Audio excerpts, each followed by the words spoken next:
In this episode, I would like to talk about a facet of technology which concerns every one of us in our daily lives. It also concerns what we can learn from factory organization.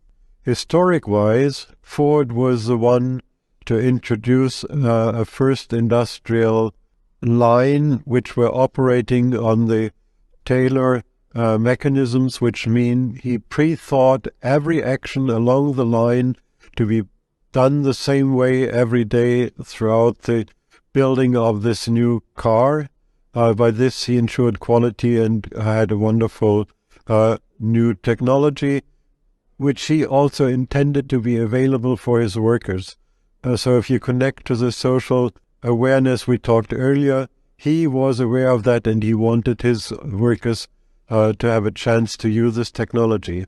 As history goes on, today the factory is much more complex and complicated, and in a factory operation there are many changes which can happen from one moment to the other, and which have the potential to put workers out of the job or into a new job. Professor Westkemper from EPA in Stuttgart described this as a new Taylor. And today we have the technology to react technologically quick enough for these changes. And if we want, we could put the worker into a new position. This we face in every aspect of our daily life. People get laid off because of these changes, and often the effort is not done to put them into a new job. So the consciousness has to rise, or the awareness has to rise. Yes, there will be changes and they can happen quickly, but we have mechanisms to counter that and help with new opportunities. If we want, we have to make a conscious decision, and the persons involved have to be willing to adapt to these changes. So this is a tricky mechanism, but we can understand it and we can control it, and we have to request that a certain part of the profit is used for this kind of reorganization. In the end, it is economically feasible if it is wanted.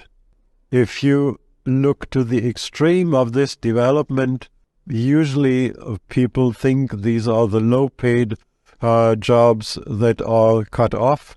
But the development of technology is such that even on management level, managers can be replaced by special software tools and put them out of the job. So it concerns us all, and we have to fight and think on how to reorganize this in a good way.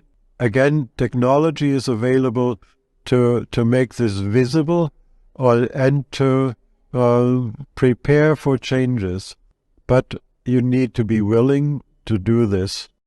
In a wrap-up of this thought, I would say we have to be aware of these ongoing changes. They concern us in every aspect of our life, and we need to know that the means would be there to help people that drop out of one position and they could find a new position.